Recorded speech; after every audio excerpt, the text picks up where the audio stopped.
Muy buenas tardes con todos y todas.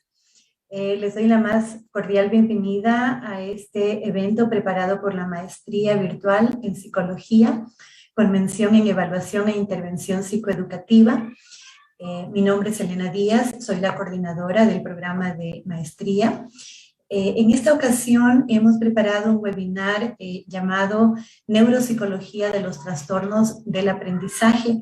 La expositora es la doctora Diana María Alejandra Suárez García, colega colombiana. Ella es PhD y magíster en psicología con profundización formativa e investigativa en neuropsicología y neuropsiquiatría de la Universidad del Valle, Colombia. Es especialista en neuropsicología infantil y psicóloga de la Pontificia Universidad Javeriana de Cali, Colombia. Posee trayectoria como docente universitaria en programas de pre- y posgrado, acredita presentaciones y conferencias en eventos científicos y académicos, cuenta con publicaciones en importantes revistas indexadas de reconocimiento internacional. Además, la doctora Diana María Alejandra Suárez García es docente de nuestro programa de maestría virtual en psicología con mención en evaluación e intervención psicoeducativa. Ella tiene a cargo la asignatura de procesos de lectoescritura. Gracias, Diana, por estar presente y participar con nosotros en este interesante evento sobre neuropsicología de los trastornos del aprendizaje. Te damos la palabra con una cordial bienvenida. Buenas tardes para todos. Querida Elena, muchísimas gracias por esa amable y extensa presentación.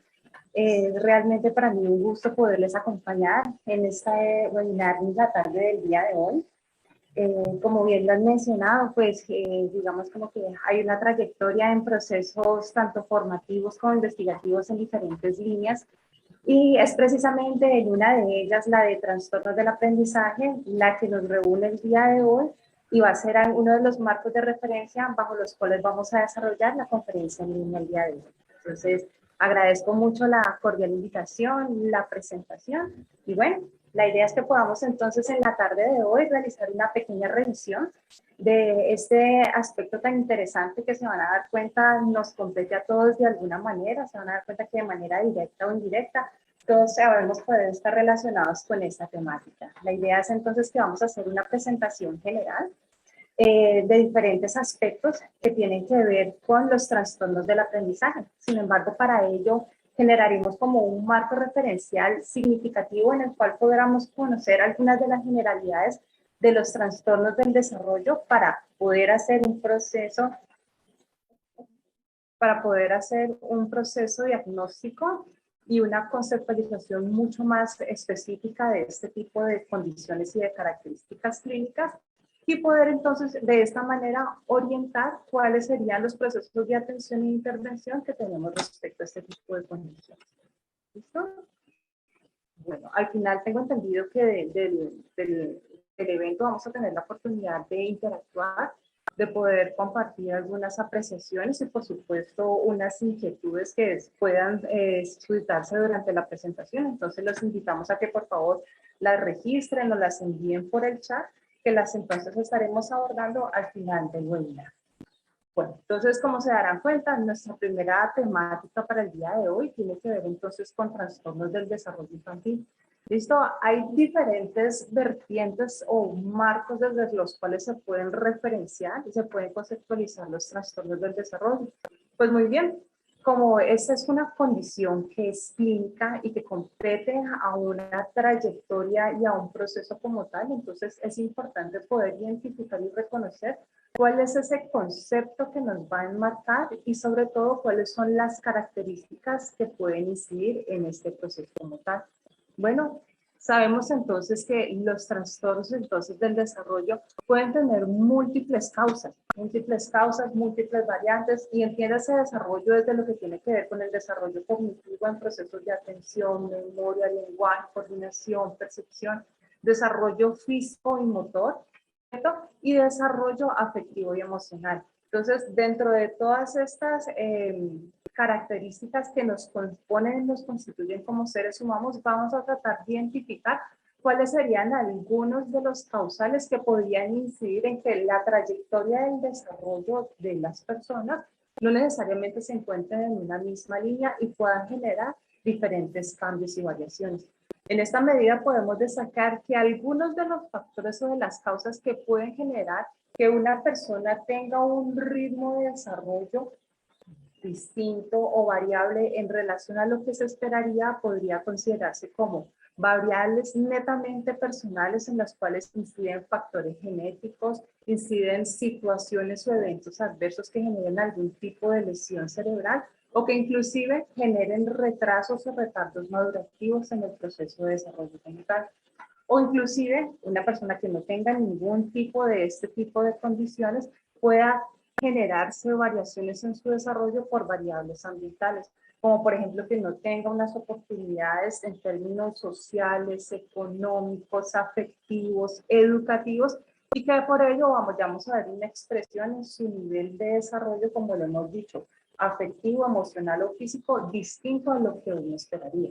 Entonces, si tenemos claridad en este tipo de aspectos, podemos entender entonces que se pueden generar diferentes cursos y trayectorias del desarrollo en las personas por una serie de causas y de factores que, dependiendo de la característica clínica o de la entidad clínica con la cual nos encontremos, pues vamos a tener que analizar como un tema. Bueno, para poder hacer entonces una apreciación, una conceptualización de eso, pues no lo realizamos de manera arbitraria. Nosotros en clínica y en clínica neuropsicológica sobre todo, utilizamos los sistemas clasificatorios. ¿Listo? Esos sistemas clasificatorios básicamente lo que van a favorecer es la comunicación entre los diferentes profesionales de la salud, pero también con el sistema educativo. ¿Para qué? Para que se pueda identificar y para que se pueda conocer cuál es la entidad clínica que subyace a un tipo de manifestación específica. Se los voy a poner en términos como muy cotidianos a propósito de la situación de esta contingencia mundial en la cual nosotros estamos viviendo.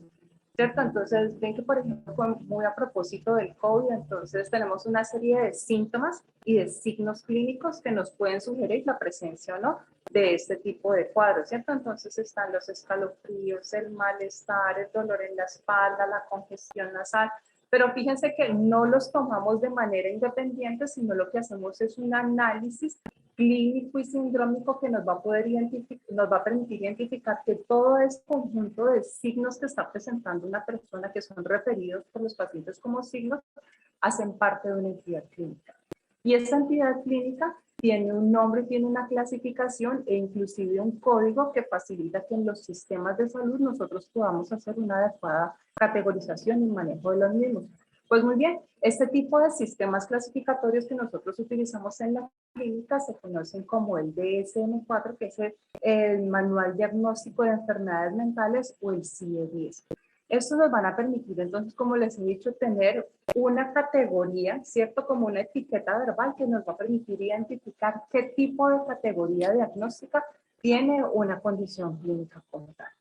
¿Listo? Entonces vimos que hay trastornos del desarrollo que pueden obedecer entonces a múltiples causas, a múltiples factores y que pueden aquejar entonces al desarrollo físico, emocional y cognitivo de las personas. Tenemos esto claro, ¿cierto? Pero que entonces la clasificación de este tipo de condiciones o de variantes en el desarrollo no lo vamos a realizar de manera arbitraria, sino que tenemos una serie de sistemas clasificatorios que nos van a poder permitir entender qué tipo de entidad clínica nos estamos enfrentando.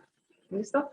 Más específico entonces aún, cuando nosotros hacemos este tipo de análisis en la clínica y nos vamos a un apartado específico de inclusive de estos manuales, encontramos que existen múltiples afectaciones en el desarrollo que nos pueden ocurrir a las personas. ¿Listo? Hablando de la población infantil específicamente, podemos encontrar desde alteraciones en el desarrollo intelectual, que aquí en Colombia por lo menos ya no se le llama retardo mental, sino discapacidad intelectual o trastorno del desarrollo intelectual, que vamos a ver cuáles son algunas de las características.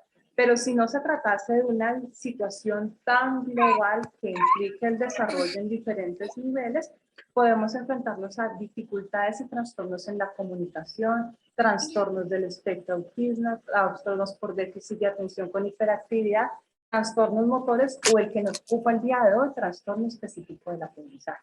¿Listo? Entonces, hoy nos vamos a ocupar específicamente del numeral 5 y de alguna manera vamos a tratar algo que tiene que ver con el numeral 1, ya que para cada uno de ellos pues necesitaríamos un encuentro específicamente porque pues, son bastante amplios y complejos en su conceptualización. ¿Listo? Entonces vamos entonces específicamente con estas dos entidades clínicas. ¿Cómo hacemos entonces el proceso diagnóstico? Ya que hemos dicho que hay trastornos del desarrollo que se realizan bajo la guía de una serie de manuales diagnósticos y que algunos de ellos podrían ser los trastornos del desarrollo intelectual o los trastornos de aprendizaje. Bueno, muy bien. Esto es un proceso que se realiza de manera interdisciplinaria, ¿cierto? Y dentro del proceso interdisciplinario, los profesionales que participamos en el proceso, estamos los neuropsicólogos. Los neuropsicólogos, como de alguna manera les mencioné, hacemos una aproximación mediante el uso de una serie de pruebas y de instrumentos que nos van a permitir tener medidas indirectas del nivel de funcionamiento cognitivo de las personas. ¿Qué es una medida indirecta? Es entonces una prueba que se utiliza que nos va a permitir identificar cuál es el nivel de desarrollo que tiene una persona y eso lo inferimos a través de su desempeño en las pruebas. Es decir, le presentamos a la persona una actividad, por ejemplo, de atención, y podemos medir e identificar cuál es el nivel de desarrollo que tienen los procesos atencionales dirigidos, selectivos, focalizados, y en esa medida podemos identificar e inferir a partir de su desempeño en esta actividad cómo se encuentra su nivel de rendimiento, ¿vale? ¿Por qué es indirecto? Porque no estamos accediendo directamente al cerebro ni al parénquima cerebral, estamos tomando una muestra como las que nos toman en otro tipo de procedimientos clínicos. Entonces, no es invasivo y es indirecto. ¿Listo? Entonces, es importante tener esto en cuenta.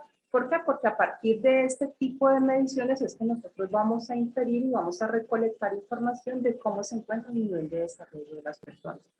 Este tipo de procesos pues, se realizan en diferentes entidades de salud generalmente. Poco se hace en las instituciones educativas, pues porque los objetivos que tenemos los psicólogos o los neuropsicólogos en los contextos educativos están más en otra línea, ¿cierto? Entonces, generalmente lo que se hace es un proceso de diagnóstico externo en el cual se realiza una medición de las habilidades cognitivas y de las habilidades intelectuales en las personas.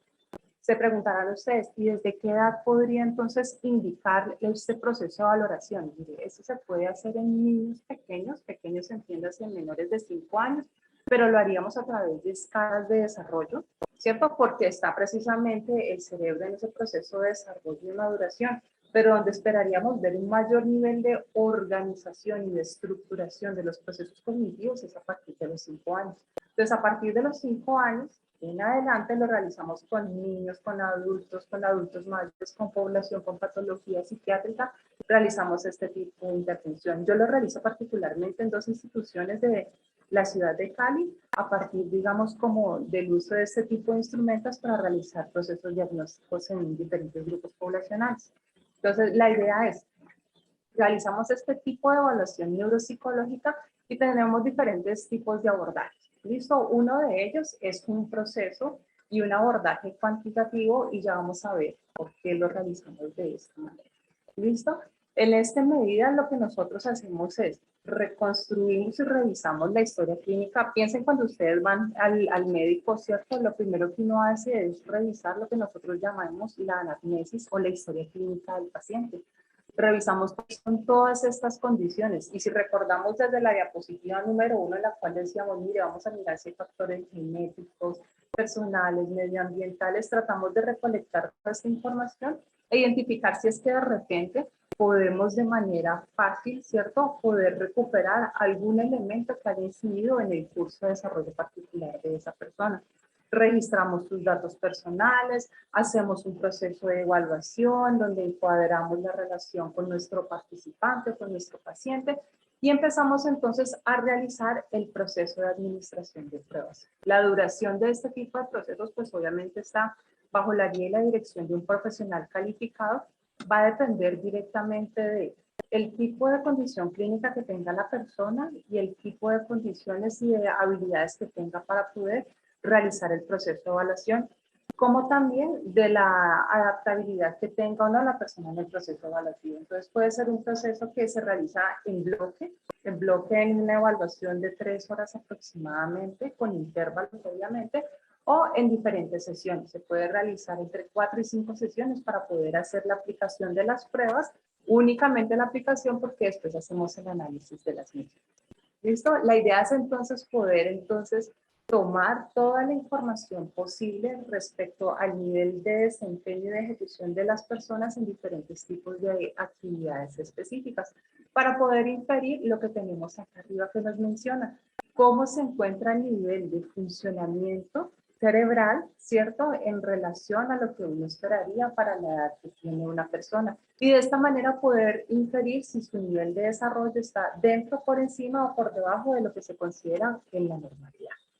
Bueno, ¿qué evaluamos? Mire, evaluamos las habilidades de percepción, porque lo primero que tenemos que identificar es cuáles son las cualidades con las que la persona está haciendo un proceso de recepción, ¿cierto? De percepción y integración de la información. Y entonces esa información, entiéndase que debe ser por diferentes canales sensoriales, visuales, auditivos y somatosensoriales, ¿vale? Pero también hacemos una evaluación y una exploración de los procesos de función, de memoria, lenguaje, habilidades construccionales, procesos ejecutivos, habilidades espaciales, y va muy en rojo las habilidades escolares y la capacidad intelectual, ya que es pues, la temática que nos está tocando el día de hoy.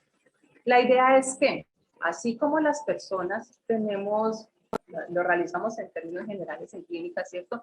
Unos rangos y unos niveles que nos van a permitir identificar, por ejemplo, si el colesterol está dentro, por encima o por debajo en términos fisiológicos esperado para la edad y si la persona necesita un tratamiento, pues nosotros en clínica neuropsicológica también tenemos unos rangos y unos valores que nos van a permitir identificar claramente no si el colesterol, pero sí el desarrollo, por ejemplo, de la atención, de la memoria, del lenguaje, de las habilidades y los procesos cognitivos que favorecen que el aprendizaje están dentro, por encima o por debajo. Aquí ustedes tendrán experiencia cuando uno se pesa o uno se mide, ¿cierto? Que le dicen, mire, de acuerdo a su estatura, usted debería estar pesando entre tanto y tanto. Entonces, de acuerdo a la edad que uno tiene, ¿cierto? Se debería estar ubicando en este rango central en el desarrollo de cierto tipo de procesos y de habilidades. Las pruebas vienen diseñadas, no se preocupen, para este tipo de procesos y lo que hacemos es que tomamos estas medidas y luego con una serie de parámetros que no los establecemos nosotros de manera arbitraria, sino mediante unos procesos de investigación, identificamos si el desarrollo de todas esas habilidades que ustedes ven enlistadas se encuentran dentro, por encima o por debajo de lo que uno esperaría. Para eso nosotros utilizamos una serie de valores estadísticos que nos van a permitir identificar precisamente eso, si nuestro nivel de desarrollo se encuentra dentro de esta curva de normalidad o si de repente estamos en otro tipo de condiciones de desarrollo, está por encima y hablamos de habilidades y de funciones con un nivel de funcionalidad mayor, o todo lo contrario, si nos encontramos con un menor nivel de desarrollo. Bueno, esto es bien importante tenerlo claro, porque como en medicina hay diferentes tipos de aproximaciones, ¿cierto? En psicología y neuropsicología también tenemos diferentes tipos de aproximaciones y la idea es poder entonces hacer un análisis sucinto, detallado del nivel de desarrollo que presentan las personas en todos estos procesos. ¿Listo?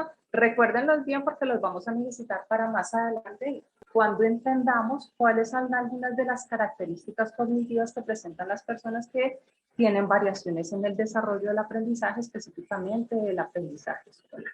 ¿Listo? Bueno, entonces ya, digamos, delimitando todavía más aún el proceso que estamos revisando el día de hoy, decimos, bueno, ¿y cuándo puedo hablar entonces de que existe un trastorno específico del aprendizaje? Bueno, vamos a hablar entonces de trastornos específicos del aprendizaje cuando hacemos una aproximación y un análisis del desarrollo y del nivel de funcionamiento académico de las personas. ¿Listo? Y nos vamos a dar cuenta que su nivel de rendimiento está sustancialmente por debajo de lo que esperamos. ¿Listo? Y esto tiene que ser en términos cuantificables y fíjense que está así en rojo resaltado, ¿a través de qué? De medidas y de pruebas estandarizadas. ¿Listo? Entonces, no es lo que a mí me parece, de que a mí me impresiona que esa persona tiene un bajito nivel de rendimiento. No es a ojo ni a observación únicamente, sino que utilizo una serie de medidas y si yo vengo a medir el nivel de escritura, lectura o cálculo, porque estamos hablando de habilidades escolares de un niño, voy a poder identificar si se encuentra dentro, por encima o por debajo de lo que esperaría. Entonces, en esta medida, tener un marco de referencia que me permite identificar si su nivel de desarrollo y sus aptitudes académicas están por debajo o no de lo que uno esperaría a través del uso de medidas estandarizadas. ¿Listo?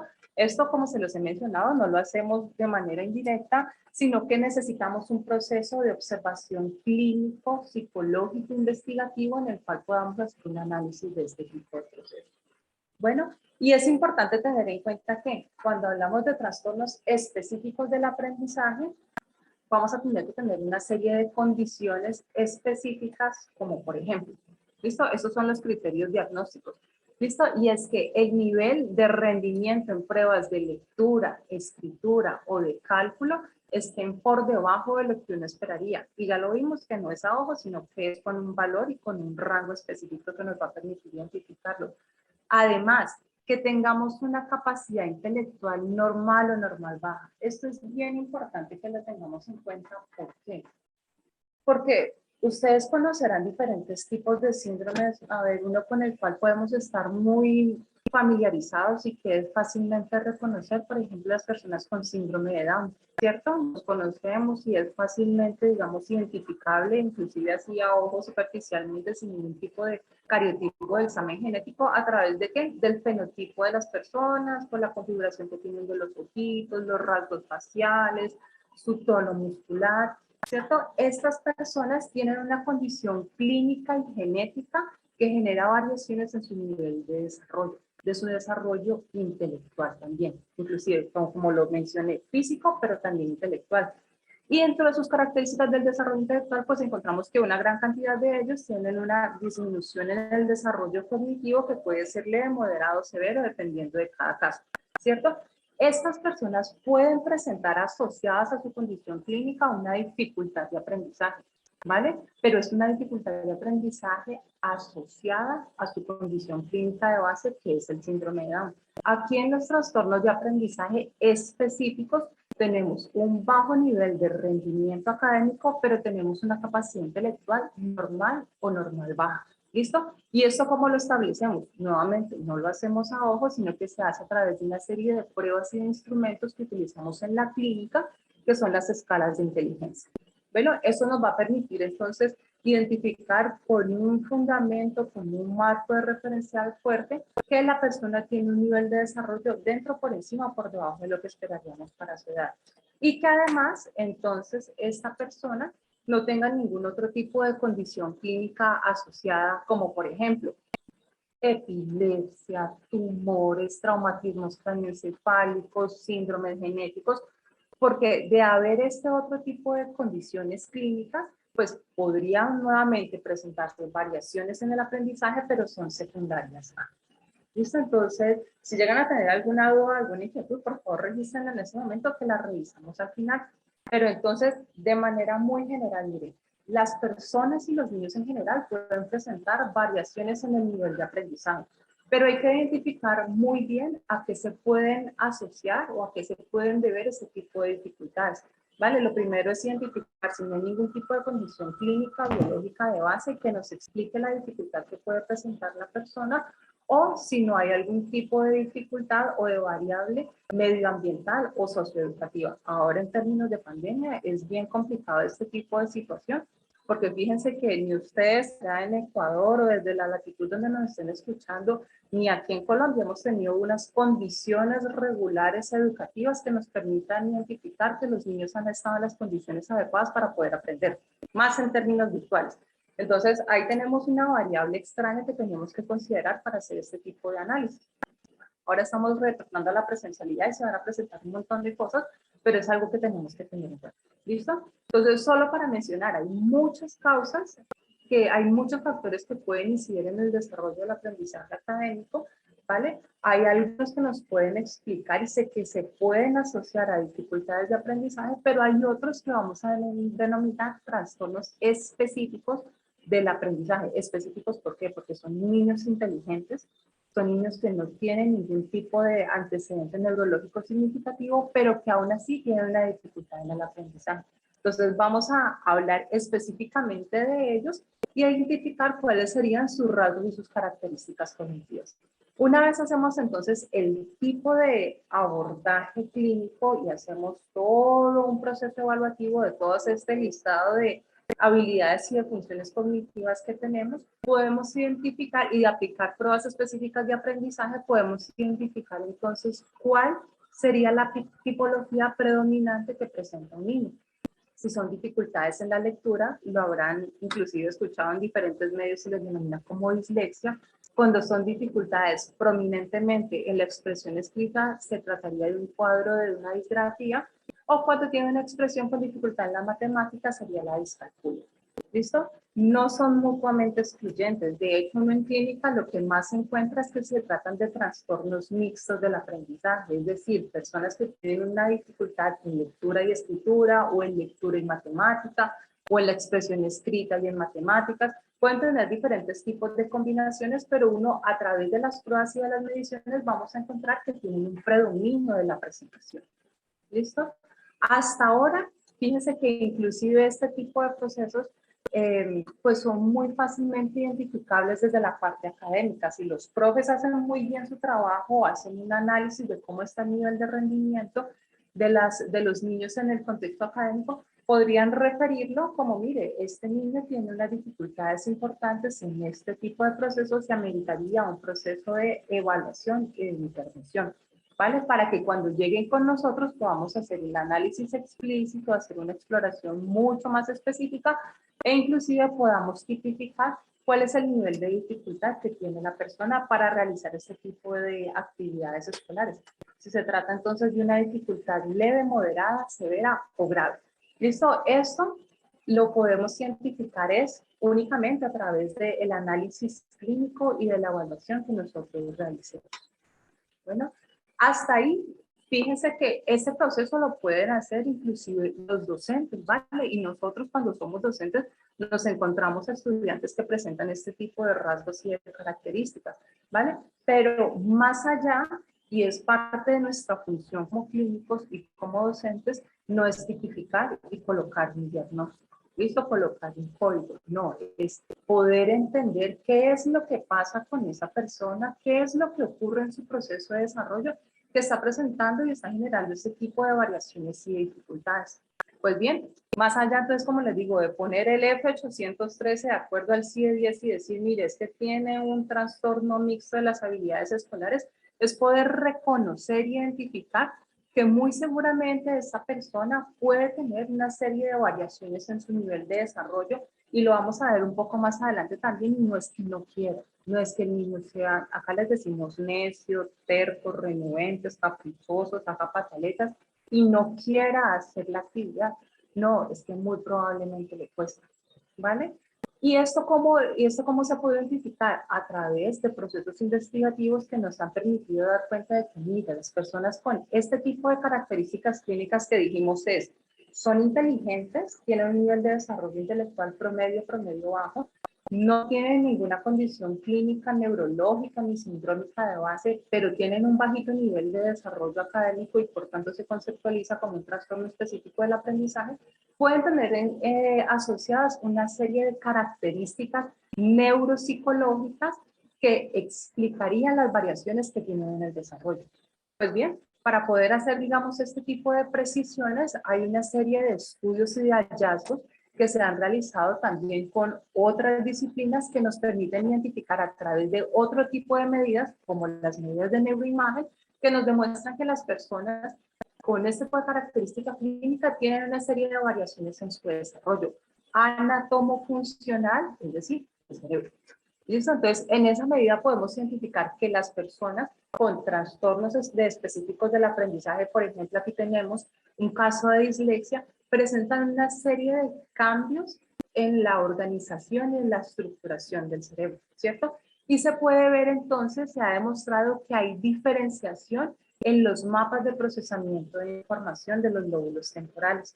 Así como nosotros tenemos diferentes órganos en nuestro cuerpo que nos ayudan a que tengan una funcionalidad específica, ¿cierto? El corazón que favorece pues todo el proceso de irrigación sanguínea y que nos envía el flujo sanguíneo a todos y cada uno de los órganos de nuestro cuerpo, esa es su función predominante. El cerebro se encarga de todo. pero entre muchas de las cosas que se encarga, hay una serie de áreas y de sectores que tienen una función importante. ¿Listo? Y los lóbulos, o las uniones más bien temporoparieto-occipitales, que son diferentes sectores del cerebro, ayudan y favorecen a que se realicen estos procesos de lectura, escritura y el cálculo. ¿Por qué? Porque fíjense que para que una persona pueda leer, pueda escribir y pueda calcular de manera adecuada, no parece, pero es un proceso bien complejo. Mírenlo ustedes ahí en la diapositiva. Uno tiene que reconocer un estímulo visual, ¿cierto? Tiene que focalizarse en él, tiene que distinguir su forma, su contorno, y de acuerdo a una orientación espacial específica, entiéndase, si la bolita que estamos percibiendo tiene un palito para arriba, para abajo, en diagonal, nos va a configurar un tipo de letra específica. Nosotros todo este tipo de procesos lo tenemos que hacer rápidamente, y es gracias, y luego hacer las asociaciones, y no solamente en las unidades, ¿cierto?, de las letras, sino ya de las palabras, de los textos, y además de eso, hacer procesos de análisis y síntesis de información. Pues bien, todo este tipo de procesos que lo realizamos de manera muy automática y en paralelo, ¿cierto?, son altamente complejos y están mediados gracias a la participación de manera integrada y articulada de diferentes zonas cerebrales. Y esas zonas cerebrales son las zonas temporoparieto-occipitales, que nosotros las conocemos como las zonas TPO. ¿Vale? Pues muy bien. Una de estas zonas y de estas áreas del cerebro se ha demostrado que presentan una serie de variaciones en las personas con este tipo de característica clínica. Cuando nosotros vemos eso y decimos, no, mire, es que su cerebro tiene una configuración discretamente distinta al resto de las personas, podemos entender por qué presenta las variaciones y las dificultades que presenta.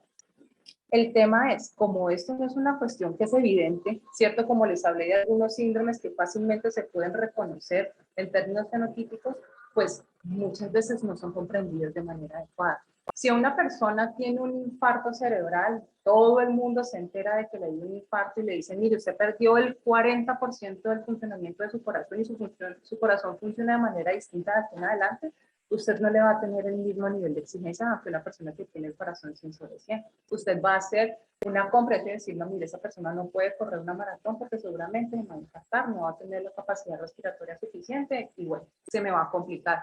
Y uno lo entiende, ¿cierto? Porque el órgano como tal tiene una configuración distinta que se expresa en que no funciona de la misma manera que otras personas. Pues bien, de manera muy similar, las personas que tienen cierto tipo de cambios en su nivel de aprendizaje y en sus trayectorias de desarrollo, y si lo vemos aquí, en las zonas TPO, muchas de ellas pueden tener un nivel de funcionamiento cognitivo distinto, que no los lleva a ser considerados como una discapacidad intelectual, pero que sí nos explica por qué tienen dificultades para procesar ese tipo de información. Entonces, a través entonces de estudios de neuroimagen se ha podido entonces identificar que el nivel de funcionamiento cerebral de las personas con dificultades y trastornos del aprendizaje tiene una serie de características anatómicas y funcionales distintas. Cuando nosotros hacemos entonces la exploración que les he dicho que se utiliza una serie de pruebas para poder analizar el nivel de funcionamiento, nos damos cuenta que, mire, sí, efectivamente, tiene una expresión en su nivel de funcionamiento distinto. Este fue el resultado de una investigación que realizamos aquí en la Universidad Javeriana de Cali, Colombia, y tratamos de identificar cómo fue el nivel de funcionamiento de los niños con dificultades de aprendizaje. Lo hicimos en colegios privados, aquí les decimos colegios privados, no los del sector público, ¿cierto? O que tienen un mayor nivel de oportunidades académicas, porque realmente la investigación que hemos encontrado, todo está, digamos, como precisamente en colegios públicos, con escasos recursos, y dijimos, bueno, ¿qué pasa con los niños que tienen otro tipo de oportunidades? ¿Será que esto tiene que ver más con lo socioambiental o efectivamente puede tener algún tipo de asociación anatomofuncional que nos explica las diferencias que presentan las personas? Y efectivamente, encontramos pues de que sí, a pesar de que tienen un mayor acceso a otros tipos de recursos, mayores oportunidades, acompañamientos, estímulos, a pesar de todo, presentaban una serie de dificultades y variaciones en su nivel de aprendizaje, ¿vale? Pero entonces la dificultad de aprendizaje no aparece solamente, ah, no, es que le va mal, porque así lo dicen, ¿Le va mal en lectura, escritura y cálculo? No, miren que si nosotros analizamos cuál es su perfil de funcionamiento cognitivo, podemos identificar que, mire, en comparación con niños normales, que son los controles o los que no tienen dificultades para el aprendizaje pareados por su edad y por su nivel socioeconómico, los niños con trastorno específico del aprendizaje presentan diferencias estadísticamente significativas en qué? En la funcionalidad de los procesos atencionales, del registro de información, tanto por ruta de acceso verbal como visual, y tienen un menor nivel de rendimiento en aspectos importantes que tienen que ver con procesos de integración social. Entonces, si nosotros cambiamos la perspectiva y entendemos que el niño que tiene dificultades para realizar actividades de lectura, escritura y cálculo, no es que no lo quiera hacer, es que le cuesta trabajo porque tiene una serie de características en su desarrollo neuropsicológico distintas a la población de referencia y que eso se puede explicar por una serie de variaciones en su trayectoria de desarrollo, vamos a tener una aproximación distinta. ¿Listo? ¿Cuáles son los indicadores que nosotros podemos tener entonces que presentan los niños? Los signos evidentes con los cuales inclusive se pueden realizar procesos de remisión en las cuales nos los envían a nosotros. Es, por ejemplo, dificultades posturales, niños que se levantan constantemente del puesto, aquellos que no terminan sus trabajos, no terminan de copiar o de transcribir en el tablero. Claramente se les dificulta lectura, escritura y cálculo a muchos de ellos, confunden las letras y presentan inversiones. Si ustedes se dan cuenta, muchos de estos son indicadores cognitivos, pero también muchos son indicadores conductuales. No se para del puesto, no termina de escuchar al profe, se cansa, molesta al lado, se le pierden las cosas. Muchas de estas manifestaciones conductuales y emocionales son secundarias a la dificultad que tiene la persona. Si a mí me ponen a procesar información durante 20 minutos, 30 minutos, 40 minutos, 3, 4, 5, 7 horas, como son las jornadas escolares de los niños, llega un punto en que la persona se fatiga. Cualquier persona inteligente que no tenga la capacidad de ir al ritmo que le están exigiendo día a día, todo el tiempo, llega un momento en que se fatiga y dice, no pude con esto, me desconecto y me voy a otro tipo de actividad si no tengo el acompañamiento necesario además. Entonces, ¿qué pasa? Precisamente se levantan, conversan, dicen, hacen, se ocupan de otro tipo de cosas y lastimosamente no se hace una exploración en profundidad para ver qué es lo que está pasando y por qué es que la persona se comporta de la manera en que lo hace, sino que directamente son diagnosticados, no sé si será distinto, ojalá sea distinto allá en sus lugares de orígenes, son diagnosticados con trastorno por déficit de atención con hiperactividad, le dan Ritalina y vaya. Entonces una dificultad de aprendizaje termina siendo manejada con un fármaco que no va a resolver la situación. Cuando de fondo lo que hay es una serie de dificultades para procesar información y en esa medida, como hay una fatiga, hay un malestar, no hay un adecuado logro de los objetivos académicos, las personas se desconectan y no pueden tener un adecuado nivel de rendimiento. Entonces, precisamente por este tipo de signos evidentes que muchas veces constituyen los diagnósticos hechos a ojos sin ninguna exploración en profundidad y que terminan en procesos y manejos terapéuticos que no son adecuados para las necesidades específicas, es que es importante realizar un proceso de exploración neuropsicológica. Bueno, otros entonces aspectos que también se podrían identificar en los niños, miren, si los niños muchas veces están fatigados, cansados, no lo logran, además son calificados como tercos que no quieren, pues vamos a encontrar una serie de dificultades en términos afectivos y emocionales que inclusive, si ustedes se lo piensan bien, ¿dónde terminan muchos de estos niños? Siendo manejados en psiquiatría infantil. ¿Listo? Porque es un niño que no habla, porque es un niño que no quiere, es un niño que no me mira a los ojos, es un niño que nunca participa, pero no se dan cuenta que es una respuesta adaptativa secundaria a una dificultad que una persona puede tener de base. Entonces, hay que hacer un análisis y en esto quiero ser, digamos, como muy insistente de cuál es el nivel de desarrollo que tiene la persona para poder identificar y poder orientar un proceso. Porque los procesos son interdisciplinarios. ¿Listo? Lo ideal es que cómo se puedan hacer estos procesos de intervención y de orientación. Bueno, pues podamos hacer entonces un manejo, si están, lo pueden referir a instituciones de manejo clínico, instituciones de salud, en las cuales acá les llamamos trabajo social. Se hace un análisis socioeconómico, se identifican cuáles son las condiciones en las cuales se encuentran las personas.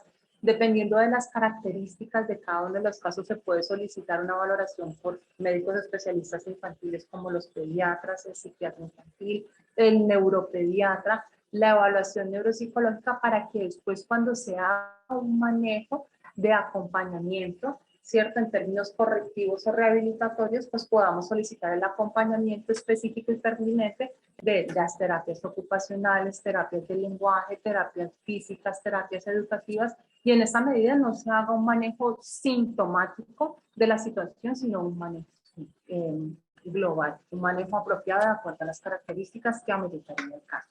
¿Listo? Pero esto solamente lo vamos a lograr si hacemos un adecuado manejo del proceso, porque lo que necesitamos es entonces una articulación entre los diferentes entes y los diferentes agentes que participan en el proceso. Y esto claramente se puede presentar, miren, desde la casa, ¿cierto? O desde la escuela.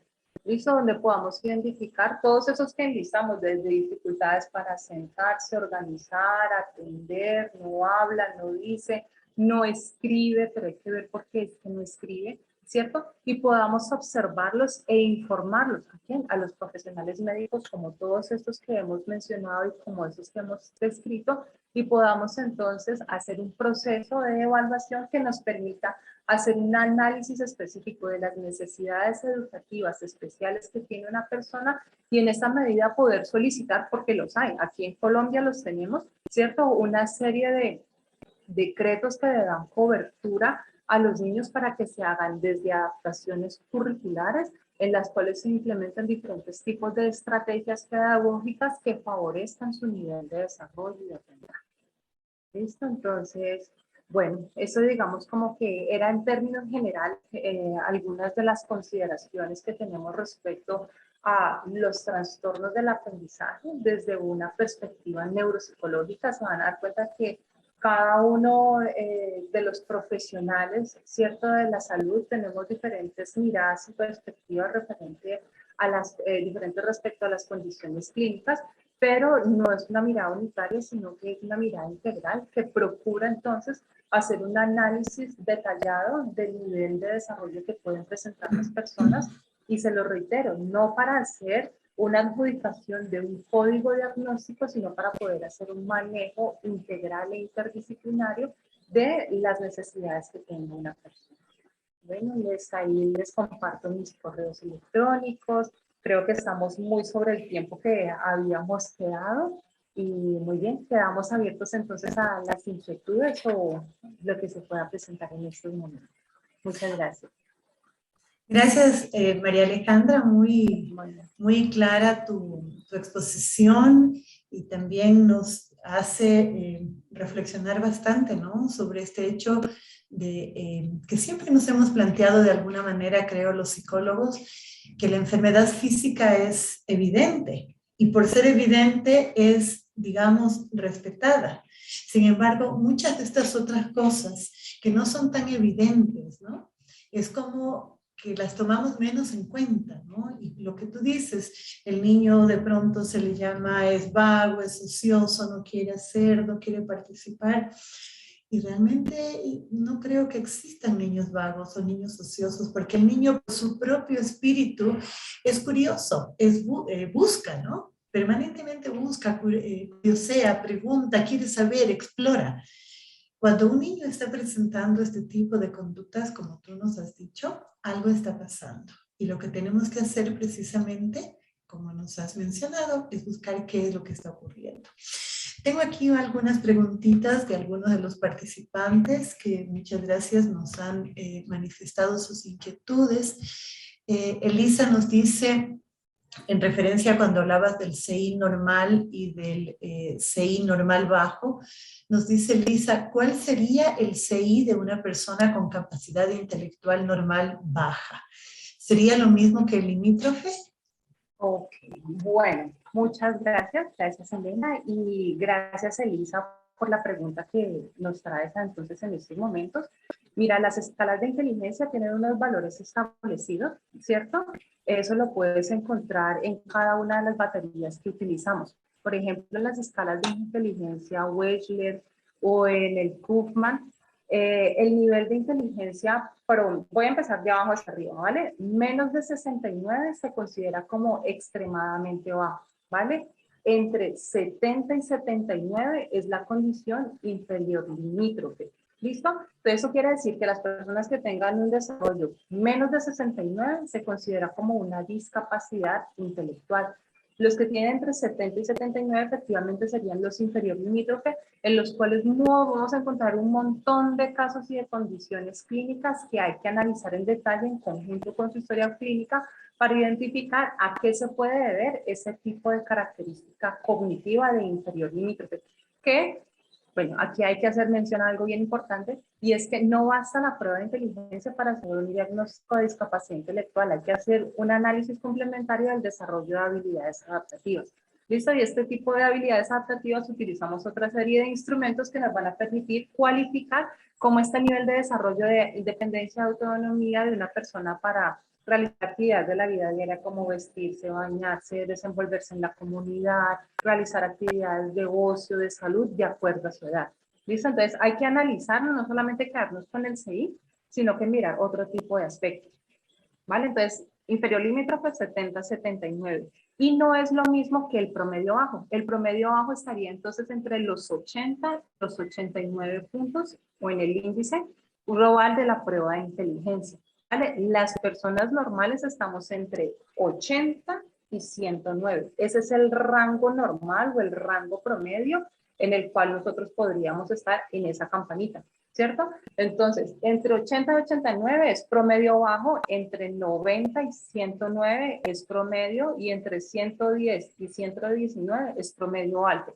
Eso quiere decir entonces que entre 80 y 109 estamos la mayoría de las personas con un nivel de desarrollo normal o normal. ¿Listo? Entonces, no es lo mismo, para resumirte, pero es importante ver cómo, y ya después de los 119 encontramos entonces promedio alto, superior y muy superior cuando hablamos de habilidades intelectuales sobresalientes, ¿vale? Entonces, no es lo mismo la capacidad intelectual inferior limítrofe que el promedio bajo, ¿vale? Pero, te reitero, no es suficiente para hacer un diagnóstico de esto, solamente la medida de la prueba de inteligencia, sino que hay que tener otro tipo de mediciones adicionales, ¿vale? Además que, bueno, y seguramente se ven en otros cursos, y los invitamos a la maestría porque los vamos a ver cuando se tienen unos módulos de la capacidad intelectual.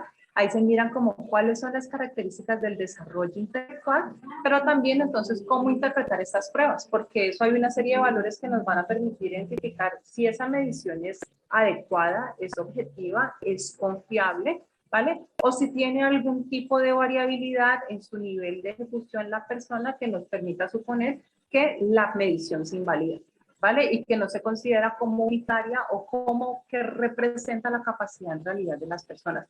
Pero pues como les digo, eso es algo que hay que mirar con datos en detalle, y para eso tenemos una asignatura en la cual se ve el desarrollo de las habilidades intelectuales, donde se abordan todo este tipo de temáticas, miran las pruebas en específico, se consideran cuáles son los constructos que evaluamos desde el punto de vista psicológico, cuáles serían sus alcances y por supuesto cuáles serían sus limitaciones también. Muchas gracias, María Alejandra. Entonces, nos ha quedado ya más claro que la inteligencia normal baja está dentro de lo normal, en tanto que la inteligencia limítrofe está un poco más abajo, ¿no?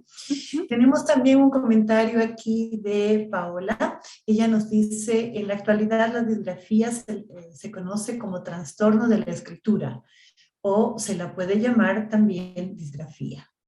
Ajá, sí, correcto, correcto. Eso digamos como que es la conceptualización que se le da, ¿vale? Entonces es exactamente eso, ¿vale? Hace referencia entonces a una dificultad en el aprendizaje y en la expresión escrita de las personas, ¿vale? Y vamos a ver que, y eso lo tenemos en el curso, que damos nosotros específicamente procesos de lectura y escritura, y es que vamos a ver modelos cognitivos que nos permiten identificar cuál es el curso de desarrollo normal y esperado para la interiorización y el aprestamiento del proceso de escritura. ¿Listo? ¿Y cuál sería entonces la expresión patológica de este tipo de procesos que se conoce entonces como la disgrafía.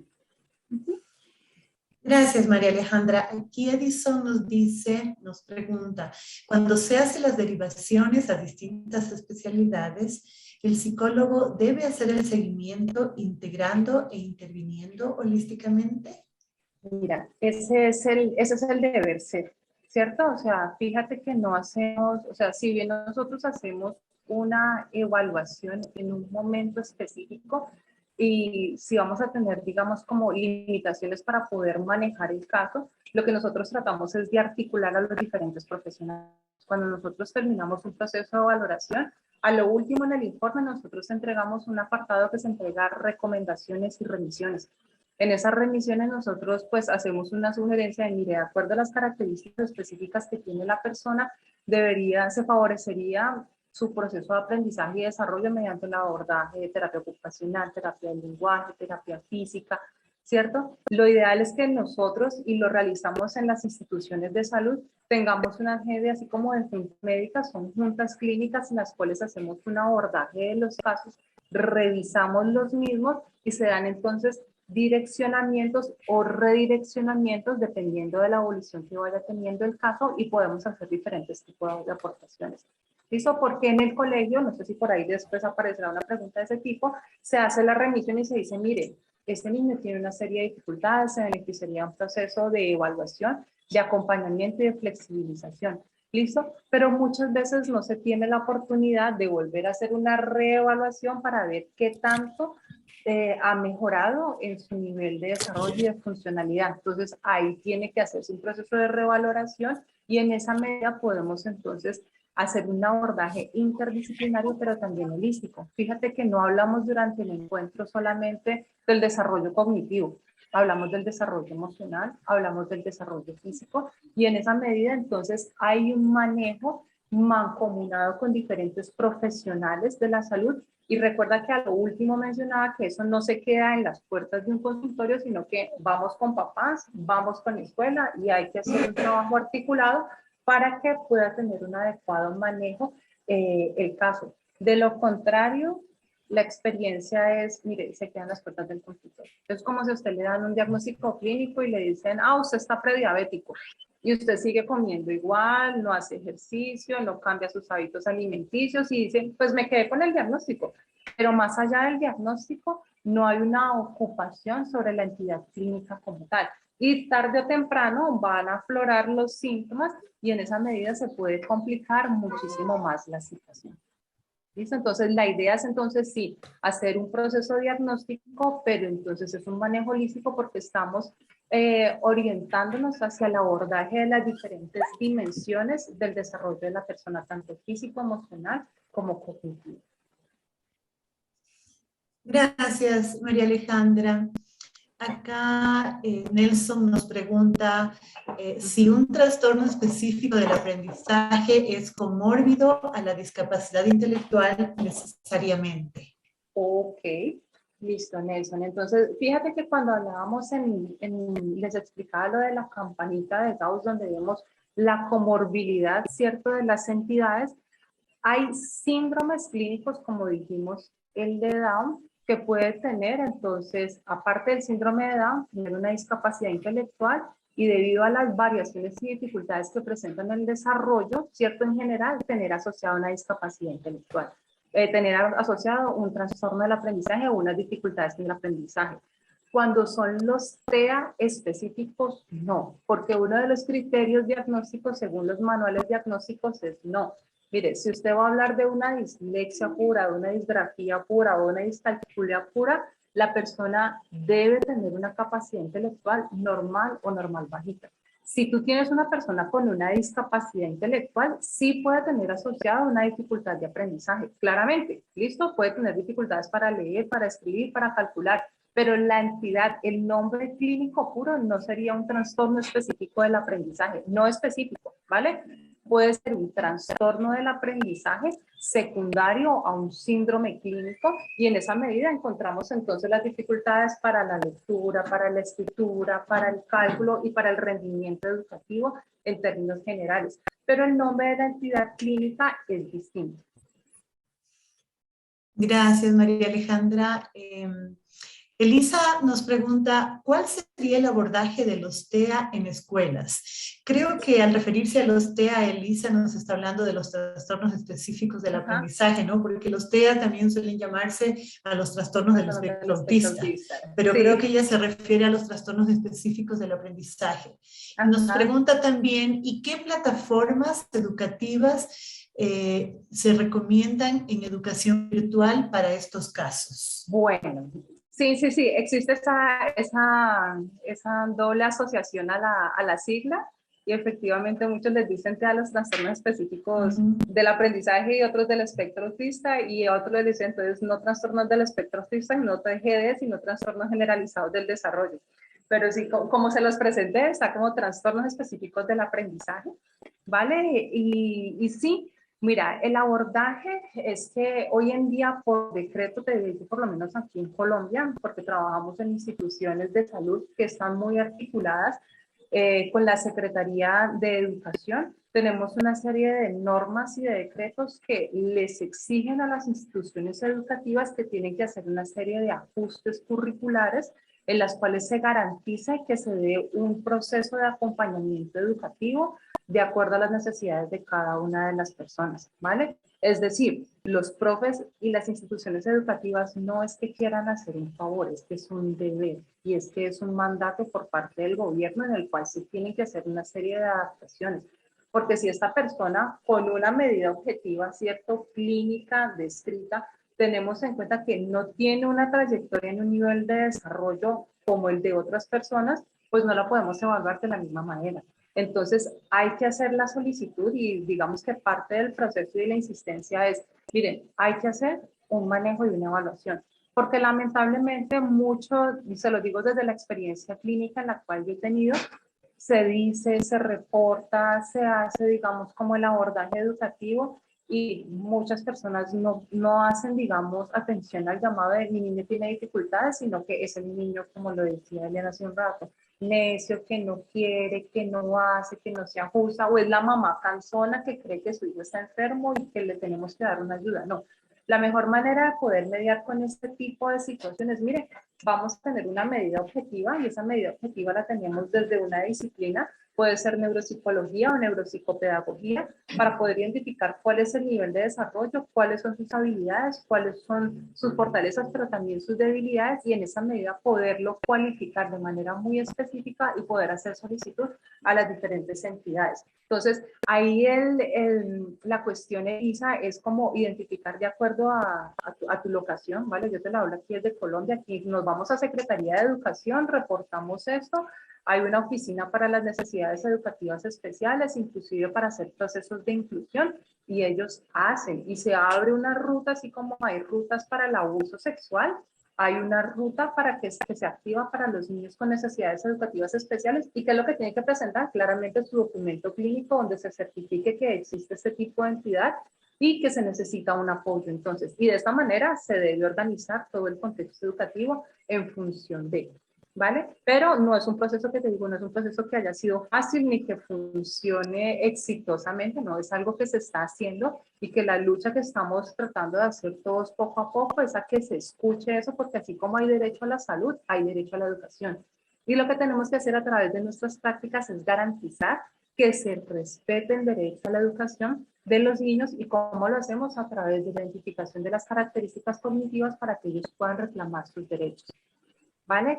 Entonces, ese es el abordaje que se le debería, que se le debe dar a este tipo de condiciones clínicas en las escuelas. Ahora bien, las plataformas educativas van a variar, pues obviamente dependiendo de la localidad, ¿vale? Aquí hay apoyos, aquí ustedes buscan Secretaría de Educación de Colombia, flexibilización curricular, el PIAR, que es el plan que nosotros tenemos aquí para el aprendizaje de las necesidades educativas especiales, y todo aparece. Entonces, el tema es, nosotros tenemos que estar como muy actualizados con eso. ¿Para qué? Nosotros no lo podemos hacer de manera directa, pero sí podemos orientar, dirigir a las personas para que vayan y soliciten este tipo de ayudas y de beneficios. Y ahí constantemente se están actualizando sobre cuáles son las plataformas que están disponibles para que las personas lo puedan hacer. Y en esa medida no se pierdan los recursos, porque les digo, vea, esa mano llena es la cantidad de recursos que se pierden, que sí están disponibles, pero que las personas no conocen y por eso se pierden las oportunidades.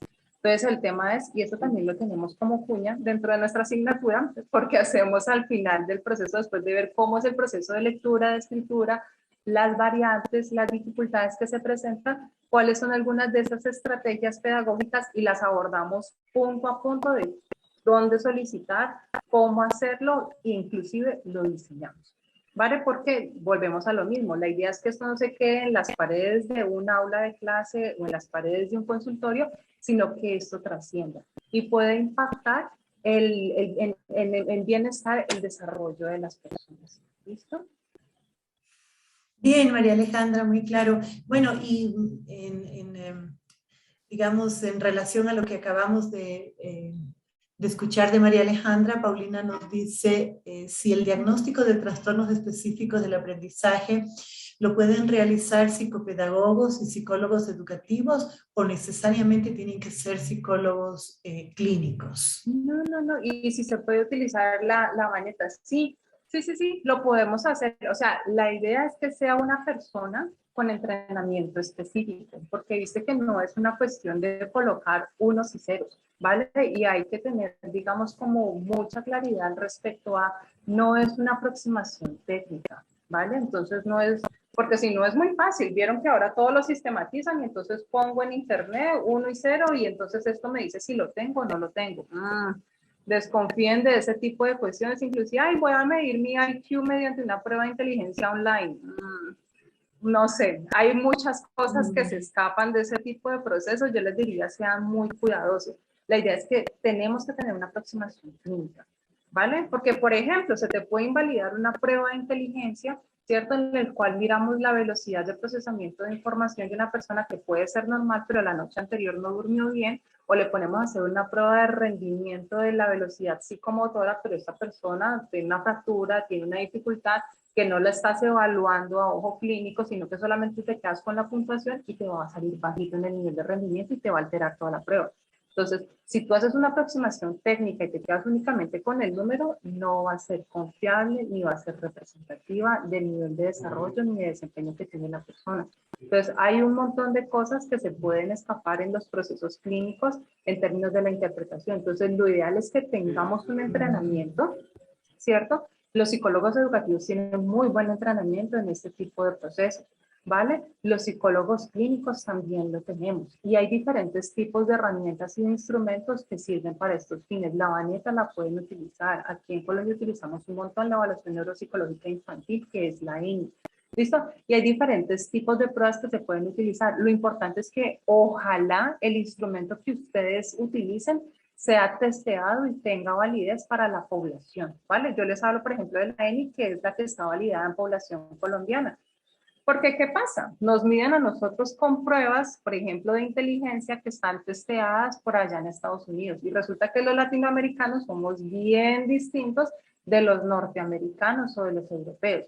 Entonces, lo ideal es que podamos hacer esos procesos comparativos para saber si estamos dentro, por encima o por debajo del desarrollo, con unas medidas que sean lo más próximas a nuestro nivel de desarrollo, de nuestras oportunidades socioeconómicas, para que la interpretación que hagamos sea lo más ajustada posible.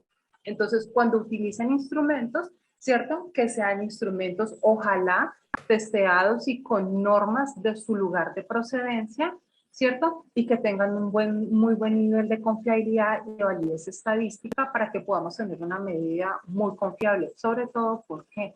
Porque fíjense que aquí no se está pasando una puntuación, no se está colocando solamente un código, sino que estamos hablando de validar el estado de desarrollo de una persona, y eso es bien complejo, ¿vale? Porque si tú te equivocas y no tienes el entrenamiento suficiente para poder identificar y presentar los resultados del desarrollo, por ejemplo, intelectual de una persona, y resulta que a ti se te olvidó sumar un test, se te olvidó cómo se calculaba la capacidad intelectual y evaluaste a Diana María Alejandra y dijiste que su nivel de rendimiento en la prueba de inteligencia fue de 69 y no de 89, pues resulta que el manejo educativo, clínico y social va a ser totalmente distinto. ¿vale? Que una persona con un CI de 69 se va a beneficiar de una serie de ayudas educativas, económicas y sociales específicas para su condición, está muy bien. Pero si tú estás diciendo que una persona que tiene un nivel de desarrollo normal está extremadamente bajo y tiene una discapacidad cognitiva, las implicaciones para esa persona van a ser el resto de su vida. Te lo digo por experiencia clínica, porque ha pasado así. Y entonces parte de los procesos que nosotros estamos tratando de fomentar con estos procesos formativos es capacitémonos para que hagamos las cosas bien. Porque una decisión que nosotros estamos validando en estos momentos, una información que nosotros validamos, atraviesa la vida de las personas el resto de la vida. ¿Vale? Entonces es bien delicado y tiene unas implicaciones bien importantes y por eso es necesario que nos capacitemos y hagamos este tipo de procesos. Gracias, María Alejandra. Y de hecho, la maestría que nosotros estamos ofertando en este momento va a permitir a psicólogos de diferentes ramas, diferentes especialidades, poder prepararse, formarse, capacitarse, precisamente en procesos de evaluación e intervención en el ámbito psicoeducativo, ¿no? Ya sean clínicos, educativos, psicólogos generales. La idea es que se va a revisar precisamente estos temas de manera muy profunda para que se pueda trabajar y atender estas problemáticas con mayor solvencia. Acá otra colega, Silvia me parece, nos dice: soy tutora de un niño de 8 años con trastorno oposicionista desafiante, TDAH, epilepsia focal. ¿Cómo puedo? Dice, perdón, ¿cómo puedo? Se me bajó. ¿Cómo Ayudarlo puedo? Sí. en su Ayúdame leyendo. madurez emocional, asignaturas como matemáticas y gracias.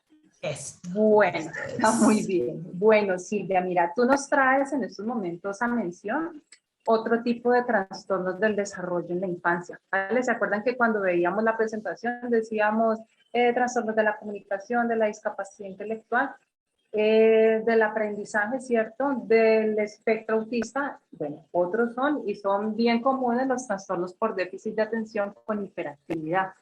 Fíjate que aquí, de manera muy general, ¿cierto? De acuerdo a la información que tú presentas, esta persona, este niño, tiene una condición neurológica de base que es la epilepsia focal, ¿cierto? La mejor manera de poderlo entender y que se lo explico a los pacientes y a los papás, porque no sé si todos tienen aquí formación en ese nivel, es así como tenemos un ritmo cardíaco que permite que nuestro corazón funcione de la mejor manera posible, ¿cierto? Nosotros también tenemos un ritmo cerebral y un ritmo en la actividad eléctrica, ¿cierto? De nuestro cerebro, que funciona también, así como te toman un ecocardiograma y te dicen, mire, usted tiene una arritmia o su nivel de funcionamiento cardíaco está normal, tenemos nosotros también un ritmo y una expresión de la actividad eléctrica cerebral, que cuando presenta algún tipo de alteración se presentan los cuadros convulsivos, las epilepsias y un montón de síndromes neurológicos, ¿cierto? Entonces, en el caso tuyo, tu niño de 8 años tiene una condición clínica bien importante que genera variaciones en su nivel de funcionamiento,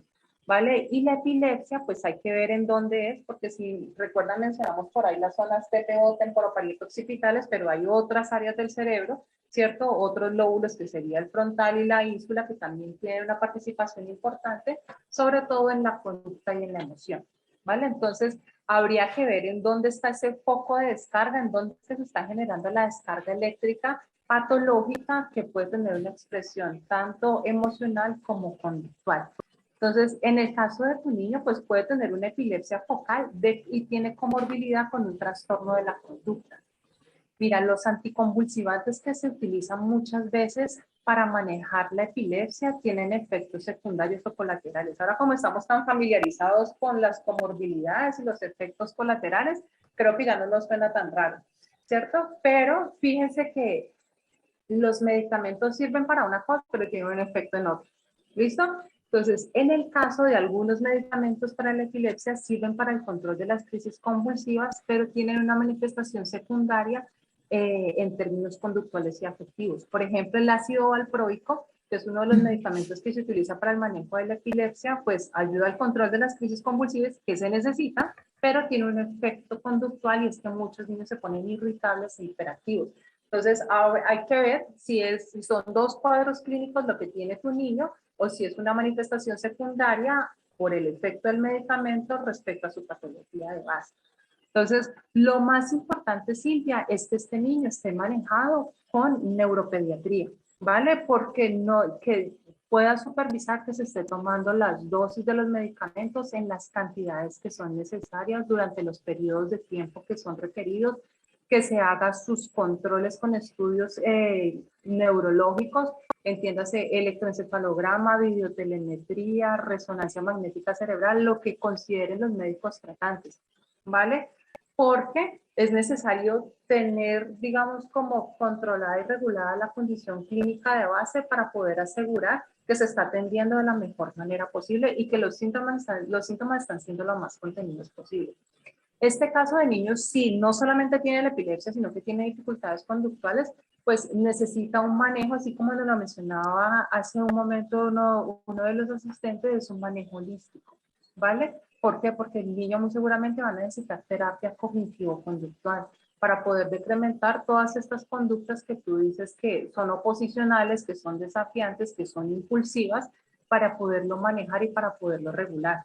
¿Por qué? ¿Qué es lo que pasa? Y esto hace parte, digamos, como de las dificultades con las cuales tenemos que enfrentarnos cuando hacemos manejos de dificultades en el aprendizaje. Pues el niño puede tener dificultades en el desarrollo de las matemáticas, pero no se trata de que el niño se quede, o sea, de que aprenda a contar, haga la seriación, haga la suma y la resta. No, lo primero que tienes que ganar en este tipo de niños es el control inhibitorio, ¿vale? Y el control inhibitorio implica una regulación afectiva, emocional, conductual. ¿Para qué? Para que cuando tú lo sientes, así como nosotros estamos aquí hace una hora larguita y estemos atentos, concentrados, con un adecuado mantenimiento de la atención y nos podamos disponer de manera adecuada, pues necesitamos el desarrollo de cierto tipo de recursos, ¿vale? Entonces, si tú dices, mire, este es oposicional, es desafiante, es impulsivo, no se regula, pues todavía no tienes las condiciones conductuales, emocionales básicas para que tenga un adecuado nivel de rendimiento en lectura, escritura y cálculo. Yo les digo a los papás, mire, es importante que el niño aprenda a leer, a escribir y a calcular, sí, pero más allá de eso necesitamos que sea un niño feliz, que sea un niño que se pueda adaptar en diferentes tipos de condiciones. Entonces, necesitamos primero que todo garantizar que tenga las condiciones de desarrollo afectivo, emocional y conductual necesarias para poderlo manejar. Entonces, en esa medida es bien importante, te reitero, garantizar que su condición clínica de base esté siendo bien atendida, buen manejo de los medicamentos, horas, horarios específicos y que además tenga un muy buen nivel de manejo cognitivo-conductual para poder ayudar a la regulación de la conducta y de la emoción. ¿Para qué? Para que cuando tú te los lleves a actividades de mesa que implican un control mental bien importante porque matemáticas es bien demandante, puede hacerlo de una mejor manera y los recursos que seguramente sí tiene los utiliza. Porque ¿qué es lo que pasa con muchos de estos niños que tienen la capacidad de realizar actividades?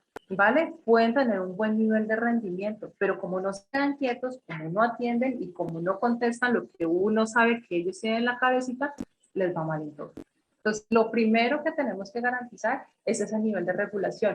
Y tú, no sé cuál es tu entrenamiento, tu formación, pues lo puedes ayudar y lo puedes acompañar, se pueden hacer ejercicios de relajación, ejercicios de regulación, ejercicios de espera. Miren, aquí hacemos programas bien bonitos en los cuales inclusive utilizamos los semáforos, ¿vale? En los cuales el semáforo, la luz en rojo se detiene, la luz en verde tú andas, ¿cierto? Te desplazas. Le enseñamos a los niños a que cuando estás en rojo te quedas quieto, te quedas en silencio, te organizas y cuando estás en verde es que te puedes movilizar, ¿vale? Entonces, pero ese tipo de actividades muchas veces las podemos utilizar en casa, pero otras veces necesitamos de la participación de otro tipo de personas. Y terapia ocupacional y neuropsicología pueden ayudar un montón en este tipo de procesos. ¿Para qué? Para que podamos garantizar que se llaman los prerequisitos básicos de aprendizaje. Sobre eso que yo voy a fundamentar el aprendizaje de las matemáticas que tú me dices, lo tengo que hacer sobre el desarrollo de otro tipo de procesos. Yo no puedo pretender que va a tener un buen nivel de rendimiento en matemáticas, un adecuado control mental de los símbolos, cuando no tiene un adecuado nivel de control y regulación de la conducta. Entonces, es entender como cuáles son todas las bases y los recursos que se deben garantizar sobre los cuales yo voy a generar una exigencia. Yo no le puedo pedir a una persona que se corra 5K o 10K, 10 kilómetros, si no tiene el tono, la fuerza, la resistencia y la capacidad respiratoria necesaria para poder correr la carrera. Se le va a dar un infarto, se va a fatigar y se va a desmayar en la primera cuadra si no lo tiene. Entonces, yo no le puedo pedir a un niño que tiene dificultades importantes en la conducta y en la emoción que se siente, se regule, se controle y haga un adecuado nivel, tenga un adecuado nivel de rendimiento en asignaturas como las matemáticas, cuando no ha conquistado otro tipo de aspectos que son necesarios para poder tener un buen rendimiento académico. Entonces, si tú ves que la situación está así de compleja, pues solicita un apoyo interdisciplinario, ¿vale? Y eso lo puedes hacer terapias ocupacionales, terapias de lenguaje, terapia educativa, psicología, psiquiatría infantil, y de esta manera entonces poder atender a las necesidades específicas. Pero recordando que hay una entidad clínica bien compleja de base y que eso seguramente va a tener una serie de características, tanto en términos conductuales como cognitivos, presentes que van a requerir un esfuerzo extra y que seguramente no se van a superar en una ni en dos sesiones, sino que va a tener que implicar un manejo bien importante y coordinado desde diferentes especialidades. Gracias, María Alejandra. Joao nos hace una pregunta también muy interesante, pero me imagino de larga respuesta. Dice, dentro del proceso de aprendizaje de los estudiantes, ¿qué consideraciones hay que tener para trabajar con niños que presentan autismo y con los que presentan Asperger? ¿Existe alguna diferencia entre ellos? Bueno, ese es otro tipo de trastorno, ¿cierto? Fíjense que hablamos un montón de trastornos por déficit de atención con hiperactividad. Bueno, otra de las vertientes que tenemos son los trastornos del espectro autista, ¿cierto? Entonces vieron que, como les decía, eso implicaría que tengamos otro webinar, claro, porque tendríamos que, primero que todo, o sea, no es hacer una distinción así como tan general, y yo sé que la doctora Elena es experta en el tema, ¿cierto? Habrá que hacer una conceptualización de qué es un trastorno generalizado del desarrollo, de cuáles son los síntomas nucleares, ¿cierto? De manera muy general, que si presentan estereotipias, secolarias, el déficit de interacción social, los patrones restrictivos de la conducta. O sea, hay un montón de cosas que hay que considerar para poder, digamos, como hacer un análisis específico. Sí presentan diferencias y digamos que es lo que te puedo contestar así de manera muy general, es que tienen diferencias, ¿vale? Porque tienen diferencias en términos cognitivos y en términos conductuales, ¿vale? También hay escalas que nos permiten a nosotros valorar cuál es el nivel cuál es la característica cognitiva y cuál es la característica emocional y conductual que presentan desde el autismo clásico, ¿cierto? En el cual inclusive puede haber una discapacidad cognitiva, y en el trastorno, en el Asperger, ¿vale? Donde vas a encontrar, claro, unos patrones restrictivos de la conducta, un déficit de interacción social, pero unas habilidades específicas y bien llamativas desde la parte intelectual. Entonces, hay que tener consideraciones y, por supuesto, así como hacemos un plan educativo con necesidades específicas para niños con trastornos específicos del aprendizaje, o para los niños con trastorno por déficit de atención con hiperactividad, o para los niños con epilepsia, por supuesto para niños que tienen trastornos generalizados del desarrollo, sea un autismo profundo o un Asperger. Habrá que hacer entonces un análisis clínico que nos permita delimitar cuáles son sus características, pero también, sobre todo, cuáles son sus habilidades. Porque mira, ellos tienen una cantidad de habilidades que a mí me dejan anonadada en consulta cuando tengo que hacer las valoraciones y salen con una respuesta supremamente elaborada y me dice, oiga, qué capacidad de poder comprender y entender la vida de esa manera. Qué lástima que, inclusive se los digo yo, las pruebas que uno muchas veces utilizan no sirvan para valorar esas capacidades. Entonces, habrá que hacer otro tipo de aproximaciones para identificar cuáles son esas habilidades que tienen, pero de manera definitiva sí hay una serie de rasgos distintivos en los diferentes cuadros, porque acuérdense que es un espectro, no se trata de un todo de nada, ¿no? Recuerden que en general, ¿cierto? Nosotros en las personas nos movemos en gradientes. ¿Listo? ¿Se acuerdan que decíamos los trastornos del aprendizaje leve, moderado, severos y graves? ¿Listo? Pues en diferentes condiciones clínicas, inclusive en el TDAH, también tenemos dificultades que son leves, moderadas y severas. Y cada una va a tener entonces una tipología específica de acuerdo a esas características. pero las vamos a poder entonces tipificar mediante un proceso de exploración profunda y los trastornos generalizados del desarrollo no son la excepción. Pero tendremos muy seguramente aquí otro tipo de encuentros donde los vamos a poder encontrar. Así es. Ajá. Bueno, y precisamente en nuestro programa de maestría vamos a tener una asignatura, ¿no?, completa sobre este tema. Bueno, aprovecho la pregunta de Nelson que nos dice, no tiene que ver con el tema a tratar, pero la maestría que ofertan son clases en vivo, sincrónicas o con tutorías. Gracias por la respuesta. Ya Irwin ha contestado algo, le ha dicho, nuestra maestría se maneja con el método de aula invertida, con eventos sincrónicos entre el docente y los estudiantes. Entonces, bueno, aprovecho un poquito para decirles pues que tenemos un total de 12 asignaturas que se dan en 2 semestres. Si bien es una maestría totalmente virtual, existen las clases sincrónicas, es decir, estas clases vía Zoom, por medios virtuales, que se dan en 2 días a la semana a partir de las 6 de la tarde. Y pues se necesita que el estudiante tenga por supuesto, gran compromiso, responsabilidad con su autoaprendizaje y su autoestudio. Y por último, Edison nos dice muy agradecido por la respuesta y por todo lo expuesto. Esto es lo que tenemos el día de hoy. María Alejandra, ¿me das viendo si hay algo más? Me parece que es todo, ¿no es cierto? Sí. Es todo. Ajá, es todo. Sí, pues. Bueno, les agradezco muchísimo a todos los asistentes, a todos los participantes en este evento. Te agradezco muchísimo, María Alejandra, por tu exposición muy clara.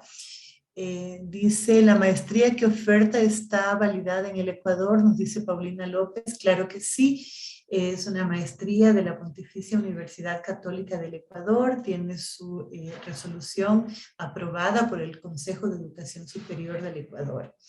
Tiene una duración de 1 año y no sé si Irwin nos puede ayudar colocando en el chat el link donde se puede visitar la página web de la maestría, por favor. Naomi también nos agradece, excelentes profesionales, nos dice, excelente exposición.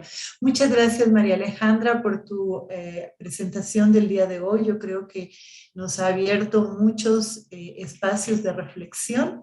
Muchas gracias a los asistentes, a los participantes, a las personas que nos acompañaron. Y pues allí nos acaba de colocar Irving, me parece. Sí, aquí nos acaba de colocar Irwin, me parece, sí, ya está. El enlace donde se puede revisar la información de la maestría para quienes tengan interés. Y con esto despedimos este evento. Que tengan todos una muy buena tarde. Mil gracias, María Alejandra, por tu presentación. Muchas gracias a ustedes por la invitación. Muchas gracias a todos los asistentes. Qué bueno verlos tan activos porque lo mejor que uno puede hacer siempre es preguntar. Yo creo que uno no debe quedarse, digamos, con las inquietudes, sino que pues hacer las preguntas es una excelente forma de aproximarse al conocimiento. Los invitamos a que participen. Nosotros ya fuimos, digamos, como tenemos evidencia del método que se utiliza en la universidad a propósito de la metodología de aula invertida, de los procesos de aprendizaje de la universidad, es excelente. Vamos a estarlos acompañando, créanme, de manera muy rigurosa en cada una de las actividades y de los procesos. Y bueno, eso es solamente un abrebocas de toda la cantidad de actividades y de procesos que tenemos para compartir con ustedes. Entonces, los esperamos, bienvenidos, quedan con nuestros contactos y espero que nos veamos en una próxima oportunidad.